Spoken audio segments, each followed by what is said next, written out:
quick question before we start. Think about where you will be in 5 years.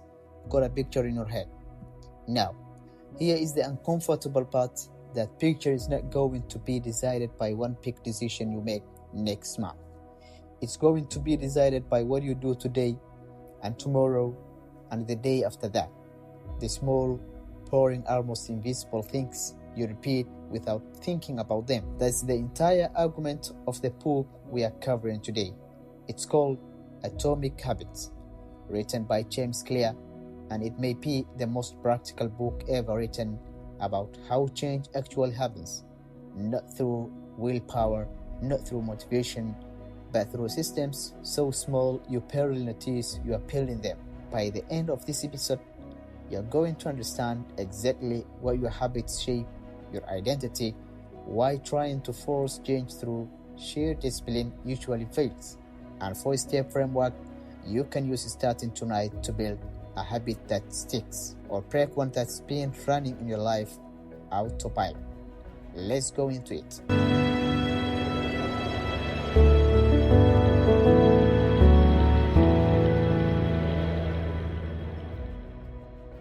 Before we dig into the ideas, a little context on where they came from, because it actually matters here. James Clear is not a psychologist or neuroscientist by training. He's a writer and speaker who became fascinated with habits after a personal setback. As a teenager, he suffered a serious injury that derailed his athletic ambitions, and rebuilding himself physically and mentally faced him think hard about how small, consistent actions compound over time. The personal experiment eventually became news later, then a body of work, and eventually this book, published in 2018. What makes his approach different from a lot of self-help writing is that he doesn't lean on a virtue inspiration.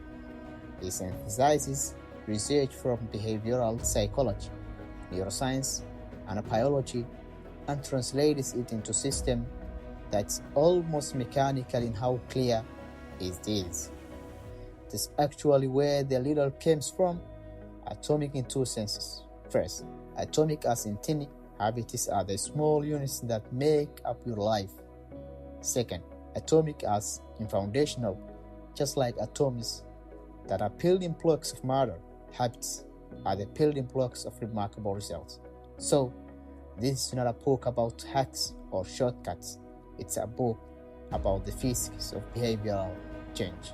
Here is the central idea, and I wanted to really sit with it because it reframes everything else in the book. We tend to think transformation requires massive action, new year, new me, complete overhaul, pan the pots. But the author makes a case that's almost the opposite. Meaningful change is a product of small habits, repeated consistently. They compound over time, the same way money compounds in a savings account, improving by a tiny margin each day. Think in terms of roughly 1%. Doesn't feel like much in the moment. 1% better today looks and feels almost identical to where you started. But stretch that out. Small consistent gains, repeated daily, compound into a dramatically different trajectory over the course of a year, because each improvement builds on the last one instead of resetting to zero. And the reverse is just as true and honestly more unsettling. Get 1% worse each day through neglect or a slowly sleeping routine, and those small losses compound too quickly until one day you look up and wonder how you got so far off track. This is why habits matter so much more than we give them credit for. They are not just actions you repeat, they are the compound interest of self-improvement, invisible in the short term, decisive in the long term. There is a concept in the book worth naming here, what he calls the plateau of latent potential. Picture an ice cube sitting in a room that's slowly warming up. It goes from 25 degrees to 26 to 27 to 28. Nothing feasible happens. The cube looks exactly the same, then the room hits 32 degrees. Suddenly, the ice begins to melt.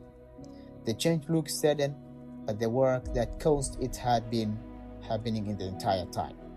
That's why almost people quit habits too early. They put in the reps, don't see results in the invisible way they expected, and they conclude the habit is not working. In reality, they are often standing the right at the 28 degrees, doing all the invisible work one step before the breakthrough. Habits often look like they are failing right until the moment they suddenly don't. That's the emotional trap of habit building. The results lie behind the efforts. Sometimes, by weeks or months, the people who succeed are not the ones with more motivation. They are the ones who kept showing up through the pouring, invisible middle bars. Let's talk about a distinction that I think is one of the more contemplative parts of this book, the difference between goals and systems. Most of us goal-obsessed, lose 20 pounds, write a book, save $50,000. Nothing wrong with having a direction, but the author argues that goals are about the outcome you want, while the systems are about the process that gets you there. And if you only focus on the goal, you run into some real problems. First, winners and losers often have the exact same goals. Every team in a league wants to win the championship. Every applicant wants the job. The goal is not the differentiator, the system is. Second, achieving a goal is only a momentary change. You hit the number on the scale, and then what? If you haven't changed the underlying systems, the habits that got you there, you tend to snap back to your old partners, because the system that produced the old is you still running in the background. Third, goals restrict your happiness. There is a subtle trap where you tell yourself, I will be happy once I hit this goal, which means you are essentially postponing satisfaction indefinitely. And even worse, once you achieve it, the natural response is often relief mixed with a letdown, not lasting fulfillment. So, the shift the book asks you to make is this: fall in love with the system, not the outcome. Goals are useful for setting a direction and maybe measuring progress, but your day-to-day energy should go into building and refining the process. Because if you get in the system right, the outcomes basically take care of themselves. Now, we are getting what I would argue is the most important idea in the entire book, and it's the one that I want you to remember if you forget everything else from this episode. There are 3 layers at which change can happen. The outer layer is changing your outcomes, the results, and the things you have, like losing weight or publishing a book. The middle layer is changing your process, the habits and systems themselves.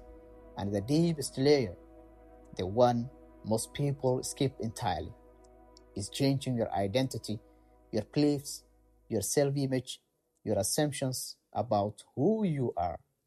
Most people approach change from the outside in. They decide on an outcome they want, and then figure out what process gets them there, and identity, if it comes up at all, is a byproduct, something that shifts after the fact. I run a marathon, therefore I guess I'm running out. The author flips that entirely and argues true. Lasting behavioral change works from the inside out. You start with identity. Every action you take is essentially a vote for the type of person you want to become. No single vote will transform your self-image completely, but each one adds evidence, and over time enough votes accumulate into a genuine identity shift. Here is the practical version of this. Say your goal is to read more. The outcome-based approach is, I wanted to read 30 books in this year. The identity-based approach is, I'm someone who reads. Then, when you are deciding whether to pick up a book or scroll your phone, you are not negotiating with a target number. You are asking which choice aligns with the person you have decided to be. is much more durable source of motivation than a number on a spreadsheet because it doesn't run out when the goal is hit or missed. It's just who you are now. There's a really practical two-step process laid out for actual building a new identity on purpose. Step 1. Decide the type of person you want to be, not visual. Go specific. What would a healthy person do in this situation? What would an organized person do here? What would a disciplined rider do right now? Step 2. Prove it to yourself with small wins. Every habit you complete is a small vote of confidence for that new identity. You are not just trying to get a result, you are gathering evidence for who you are becoming, one small action at a time.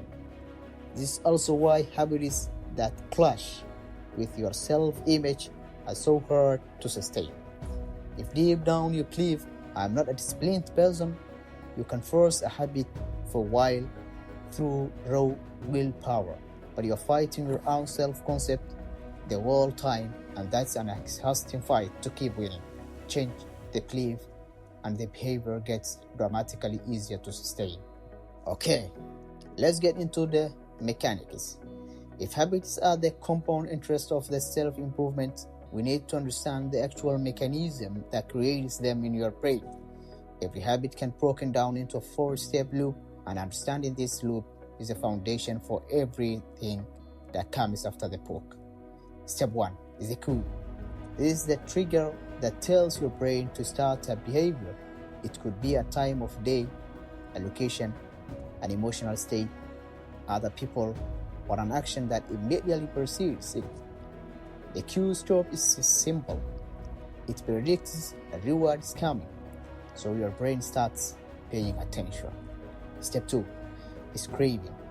This is the emotional force behind every habit, not the habit itself, but the change in internal state you are actually seeking. You don't crave scrolling your phone, you crave the relief of boredom or the heat of novelty. You don't crave brushing your teeth, you crave the feeling of a clean mouth or avoiding the awkwardness of a bad breath. Cravings are personal. The same cue can create completely different cravings in different people, which is a part of why habits are so individualized. Step 3 is the response. The actual habit you perform, the thought or action itself. Whether a response happens at all depends on how much friction is involved and whether you are physically and mentally capable of doing it. Step 4 is reward. This is the end goal of every habit. For 2 reasons, rewards are satisfy the craving that trigger the behavior, and rewards teach your brain which actions are worth remembering and repeating in the future. Without a reward, there is no reason for your brain to repeat the behavior next time. But those 4 together and you get what's called the habit loop. Cue leads to craving, craving leads to response, response delivers a reward, and the reward reinforces the cue, so the loop starts again. Run that loop enough times, and the behavior stops requiring conscious thought. It becomes automatic. That's literally the definition of a habit, a behavior that has been repeated enough to become automatic. Now, here is why this 4-step model matters practically. It maps directly onto a framework for actually changing behavior, which the author calls the 4 laws of behavior change. If you wanted to build a good habit, you make each stage of the loop work in your favor. If you wanted to break a bad habit, you invert each loop and make the loop work against the behavior instead. That's what we are covering next, and this is genuinely the operational core of the whole book. If you only remember one section from this episode, make it this is next one. Let's go through all 4, one at a time, with practical tactics attached to it. The first law is make it obvious. This law targets the cue stage. Most of our habits are invisible to us precisely because we do them automatically. So the first step is changing anything is becoming aware of what you are actually doing. A simple technique here is called a habit scorecard. You literally go through your daily routine and label each behavior as a positive, negative, and neutral just to build honest awareness. You can't change when you don't notice. Once you are aware, you can engineer better cues. One powerful tool is implementation intentions. Instead of vague you go like, I will exercise more, you state a specific plan in the format. I will do this behavior at a time and in that location. Research constantly shows people who make this kind of specific plan are far more likely to flow through than people who rely on general intentions. Another tool is habit stacking, which pairs a new habit with a current habit rather than a specific time and place. The formula is, after this current habit, I will do a new habit, and that is my new habit, or name it. Because you already do the first habit automatically, it becomes a reliable building cue for the second one. Chain enough of these together and you can build entire routines out of habits that reinforce each other. Environment design is the third major lever here. Your surroundings are constantly cueing behavior whether you are aware of it or not. The visibility of a pack of chips on the counter, the phone sitting face up next to your bed, the guitar tucked away in a closest versus standing in the middle of the living room. Make the cues for good habits obvious and front and center in your environment, and make the cues for bad habits invisible or absent altogether where you live. This is often more effective than relying on willpower because you are removing the moment of decision entirely. The environment does the nurturing for you. Law 2. Make it attractive. This second law targets the craving stage. The more attractive an opportunity is, the more likely it is to become habit-forming because of attractive cues create dopamine spikes that build anticipation. One tactic here is a temptation boundary. Pairing an action you want to do with an action you need to do. You only let yourself watch your favorite show while you are on the treadmill. For example, the wanted to do becomes attached to the need to do, and craving transfers between them. The book also spends real time on the pull of social norms. We are wired to imitate the habits of three groups: the close, the many, and the powerful. We copy the habits of people near us, the habits of the majority around us, and the habits of people we perceive as a successful or higher status. One of the most effective ways to make a habit more attractive is to join a culture where the behavior you want is the normal behavior, and where you already have something in common with the group. It's much easier to stick to a habit when it is also reinforcing your sense of belonging. There's also section on the biology of craving and the dopamine. Dopamine is released not just when we experience pleasure, but when we anticipate it, which is why the anticipation of a reward can be just as motivating as a reward itself, and why we can be effectively lured into both good and destructive habits through the same mechanism. Law 3. Make it easy, and this law targets the response, the actual execution of the behavior, and this is where the book makes an argument that I think a lot of people find genuinely relieving. Motivation is overrated, and the environment and the friction often matter more. The core idea is that behavior change is a function of how easy it is. Reduce the number of steps between you and a good habit, and you will do it more. Increase the friction for a bad habit, and you will do it less. He gives examples like a household that ate healthier simply by proportioning fruit into visible container versus keeping less healthy snacks buried in the back of a cupboard. Same willpower, radically different environment, radically different outcome. This leads to the 2 minutes rule, one of the most quoted ideas from the book, When you start a new habit, it should take less than 2 minutes to read before bed becomes read one page.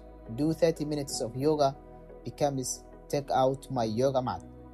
The idea is not that 2 minutes is the whole habit forever. It's that you need to master the art of showing up before you can worry about optimizing performance. You are building the identity and the entry ritual first. The intensity can scale later, but only once the habit itself is locked in. There's also a broader idea here about reducing friction structure, automating decisions, prepping your environment the night before, using one-time actions like buying a good mattress or setting up automatic savings transfers, choices that lock in a good behavior with no ongoing willpower required at all. Law 4. Make it satisfying. The fourth law targets the reward, and it's arguably the most overlooked. We are wired for immediate rewards far more strongly than delayed ones. This called or bias towards immediate gratification. A behavior that delivers an instant reward gets reinforced. One that delivers a reward 20 years down the line gets ignored, even if the delayed rewards is objectively far more valuable, which is exactly the problem with most beneficial habits. Exercise, saving money, studying, the cost immediate, but the payoff delayed. So the trick, according to the book, is to add a bit of immediate satisfaction to habits with delayed payoffs. That might be as simple as tracking your progress visually, checking a box, watching a savings number tick upward, marking an X on a calendar, because don't break the chain becomes its own small, immediate reward. Visible progress is satisfying in the moment, even while the bigger payoff is still months away. He also talks about the flip side. Adding a small cost to bad habits makes them less appealing in the moment. Some people use accountability partners or habit contracts, where you commit publicly a behavior and agree to real, immediate cost if you don't follow through, which converts the pain of a bad habit from delayed to immediate. Now, here is the elegant part of the whole framework. If you wanted to break a bad habit instead of building a good one, you don't need a different system. You just flip each law. To break a habit, make a cue invisible, remove the trigger from your environment wherever you can. If a bad habit is scrolling social media in bed, that might mean charging your phone in another room overnight. Make it unattractive. Reframe the habit in your mind instead of thinking about how much you wanna a secret. Deliberately highlight the actual cost, the smell, the health decline, the money spent, changing the story you tell yourself about behavioral change, how appealing it feels. Make it difficult. Increase the friction between you and the bad habit. Physical distance, extra steps, obstacles. Some people go as far as using a device that locks their phone in a timed box, essentially engineering willpower out of the equation entirely by making the bad habit logistically annoying to access. Make it unsatisfying. Build in real accountability, a habit contract with financial or social stakes, or simply a partner who will know if you skip. Adding an immediate visible cost to behavior that used to feel consequence-free is often the missing piece that finally makes a bad habit to stick. It is promise of quit. The back half of the book moves from the core 4 laws into some more advanced nouns territory. And I don't want to skip this because it is where the book gets a little more honest about the limits of the system. First, there is the Goldilocks rule. Humans experience peak motivation when working on tasks that sit right at the edge of their current abilities.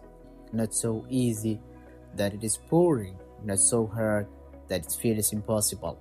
This is why habits can go stale over time. As you improve, a habit that used to be challenging can become boringly easy, and that boredom, not difficulty, is often actually the reason people abandon habits that used to work well for them. This connects to a warning about what happens once a habit becomes automatic. You stop paying carefully attention to it, and small errors can creep in unaddicted because your brain has stopped consciously monitoring the process. The antidote he proposes is periodic reflection and review, deliberately checking in on your systems and identity, not just running an autopilot forever. Automaticity gives you consistency. Reflection is what keeps that consistency pointed on the right direction. There's also a chapter on the role of genetics and neural inclination, not as an excuse, but as a strategic tool. Habits that align with your natural talents and personality tend to feel more satisfying and are easier to sustain, so part of long-term success is choosing which arena to compete in, not just how hard you compete. The advice is not your genes decide your destiny. It's play a game that works your favor, then apply the 4 laws relentlessly inside that game. Finally, there's a caution about the trap of associating your identity too rigidly with a single habit or a single winning streak, because when identity gets too narrow, a single slip can feel like an identity crisis instead of a normal, forgettable mistake. The healthier framing offered in the book is never miss twice. 1 mistake is data, 2 mistakes in a row is the start of a new, unwanted pattern. The reframe alone tends to remove a lot of the shame spiral that usually flows falling off the track. Let's make this concrete.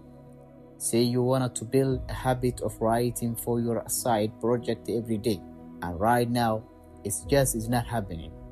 Start with identity. Don't tell yourself, I need to write more. Tell yourself, I'm a writer, and let every session, even a short one, be a vote for that identity. Apply law 1, make it obvious. Set an implementation intention. I will write for 10 minutes at 7 a.m. at my kitchen table, and start it onto an exciting habit, like right after you pour your morning coffee. Apply law 2, make it attractive. Only let yourself listen to a favorite playlist while you write, so the habit pursues some of that playlist disappear. Apply law 3, make it easy. Open the document the night before so it's 1 o'clock away in the morning, and commit to the 2-minute rule. You are just opening the laptop and writing 1 sentence, nothing more required to call it a win. Apply law 4, make it satisfying. Keep a visible straight tracker on your wall and let checking the box be its own small reward, separate from whatever the project eventually becomes. That's the entire system applied to 1 real example. That is one of it depended on motivation. Showing up on command, it depended on designing the 4 stages of the loop so that showing up became the path of the least resistance. Let's bring it home with the core ideas distilled.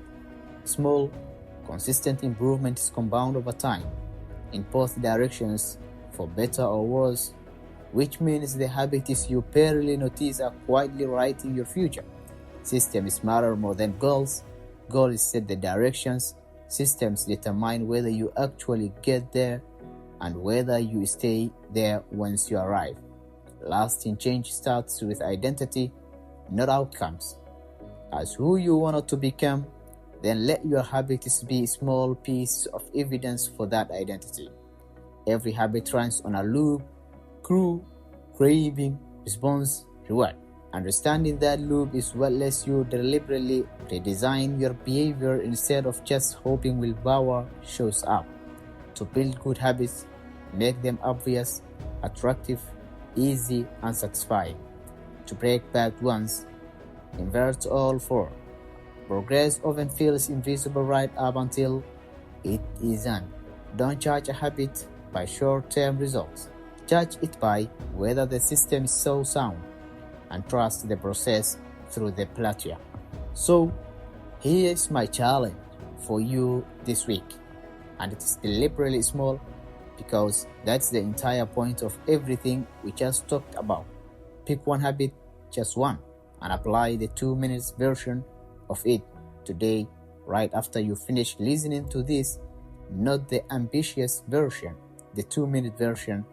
If the episode was useful, the best thing you can do is share it with one person who is been trying to change something and beating themselves up over not having enough willpower.